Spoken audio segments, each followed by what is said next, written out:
बात को गौर से सुनना, इन शब्दों पर गौर करना कि एक समय की बात है कि जब हमारे बाबा साहब दलितों के मसीहा परम पूज्य बाबा साहब जब बैरिस्टर बने तो बैरिस्टर बनकर के इस भारत इंडिया में आई। जब इंडिया में आए तो भारत के लोगों ने सुना कि हमारे मसीहा इस भारत भूमि पर आ चुके हैं। तो भारत के मूल निवासियों ने परम पूज्य बाबा साहब के लिए बहुत बड़ा मंच बनाया, बहुत बड़ी पंडाल लगाई। उस मंच पर परम पूज्य बाबा साहब का सम्मान होना था। माताओं बहनों गौर करना एक एक शब्दों पर। बाबा साहब इधर मंच पर आ जाते हैं। जब मंच पर बाबा साहब आए तो भारत के लोगों ने बड़े अच्छे से स्वागत सम्मान किया। किसका? बाबा साहब का। और इधर मैया रमा, इधर हुआ ऐसा कि जो बाबा साहब की पत्नी थी यानी माता रमा, बाबा साहब की जो पत्नी थी माता रमाबाई, जब उनको पता चला कि हमारे साहब जी बैरिस्टर बनके इंडिया में यानी इस भारत भूमि पर आ चुके हैं, तो भारत के लोगों ने, मूल निवासियों ने हमारे साहब जी का बड़ा अच्छे से सम्मान स्वागत किया है। तो मैया रमा घर की कार में निवृत्त है तो विचार करने लगी ऐसा करें कि जल्दी जल्दी घर के कार से निवृत्त हो जाएं और हम भी अपने साहब जी का सम्मान देखने जाएंगे कि हमारे साहब जी का सम्मान, हमारे पति का सम्मान ये भारत के मूल निवासी किस प्रकार से करते हैं। तो माता रमा की दिमाग में झटका लगा कि चलो तैयार हो जाएं। तो माता रमा ने माताओं बहनों संदूक खोला और संदूक से एक साड़ी निकाली। माताओं बहनों ध्यान से सुनना, इन शब्दों पर गौर करना। माता रमा के जीवन में जो घटना घटी, सच्ची इतिहास की बात आपको बता रही हूँ, ऐसी बातें आपको नहीं मिलेगी। गौर करना एक एक शब्दों पर। जो हमारी माताएं बहनें सुंदर साड़ियां पहनती हैं, सुंदर गहने, सुंदर आभूषण पहनती हैं, वो मैया रमा की कुर्बानी और बाबा साहब की कुर्बानी है, कहना है। तो माता रमा ने क्या किया? संदूक खोला तो एक साड़ी निकाली माताओं बहनों, और साड़ी को खोला। जब साड़ी को खोला तो ऐसे करके देखा तो क्या देखा? साड़ी में जगह जगह छेद हो रहे थे, यानी साड़ी वो फटी हुई थी, अच्छी साड़ी नहीं थी पहनने के लिए। तो माता रमाबाई की आंखों में आंसू आ गए साड़ी को देख करके। विचार करने लगी, अरे हम अपने साहब जी के समक्ष में, अपने पति के सामने ये फटी हुई साड़ी पहन करके जाएंगे और हमारे पति तो कोट पैंट टाई बेल्ट में होंगे। हम अपने पति के सामने ये फटी हुई साड़ी पहन करके जाएंगे तो हमारे पति की बेइज्जती ना होगी।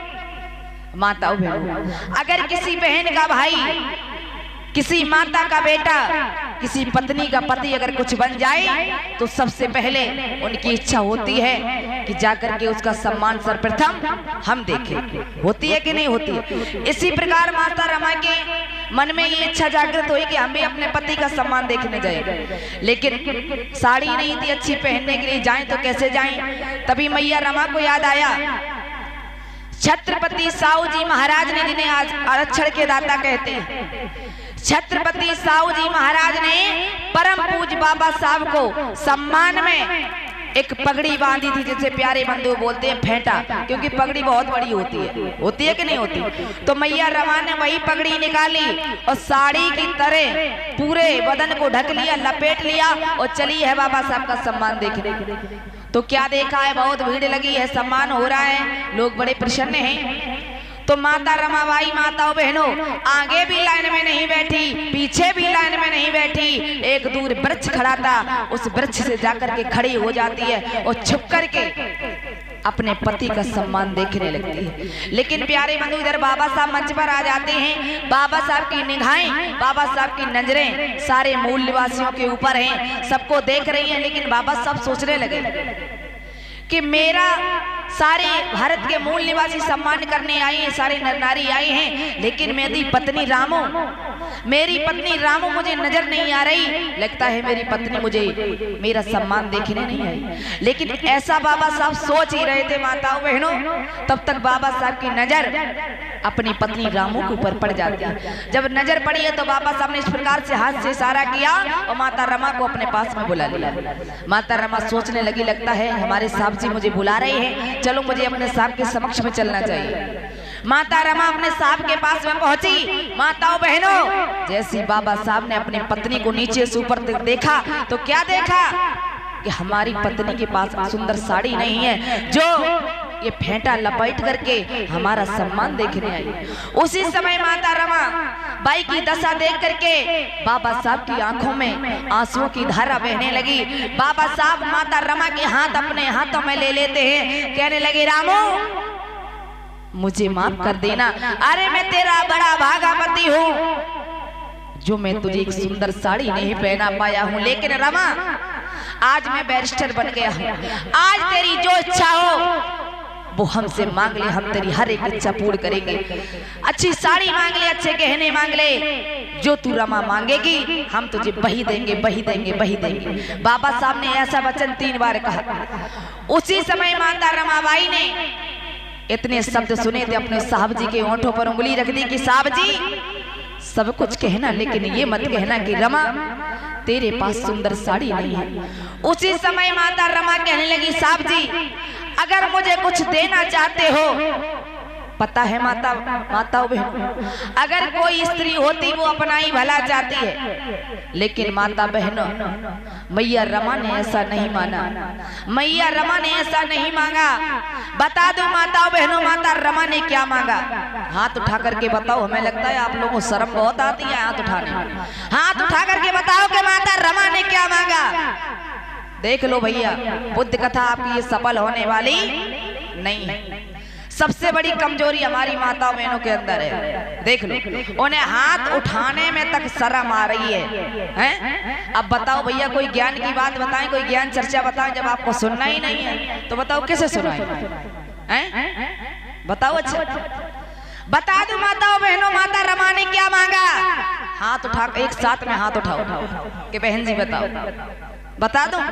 माता रमा ने कहा साहब जी आपकी रमा सुंदर साड़ी पहने अथवा ना पहने, आपकी रमा सुंदर वस्त्र आभूषण पहने अथवा ना पहने साहब जी, लेकिन इस भारत में, इस इंडिया में ऐसा काम करके जाना, ऐसा नाम करके जाना साहब जी, इस भारत में पैदा होने वाली हर एक माता, हर एक बहन, हर एक बेटी, हर एक रमा सुंदर साड़ी पहने, सुंदर वस्त्र पहने, सुंदर आभूषण पहने। देख लीजिए माताओं बहन, माता रमा ने अपने लिए कुछ नहीं मांगा, हमारी तमाम भारत की नारियों के लिए सुंदर साड़ी, सुंदर गहने का। प्रेम से बोलिए भगवान बुद्ध की। माताओं बहनों के लिए सुंदर साड़ी, सुंदर गहने का अधिकार मांग लिया, लेकिन अपने लिए कुछ नहीं मांगा। लेकिन माताओं बहनों एक बात याद रखना कि मनुष्य को, स्त्री को जीवन में कोई चीज तब मिलती है सर्वप्रथम सबसे पहले उसे उसकी कीमत चुकानी पड़ती है। आप ये साड़ी पहने हो, आपने साड़ी की पहले कीमत दे दी, फिर आपको ये पहनने के लिए मिली है। और हम यहाँ कथा कहने के लिए आए, फ्री में नहीं आए, अपनी भी बात बता देते।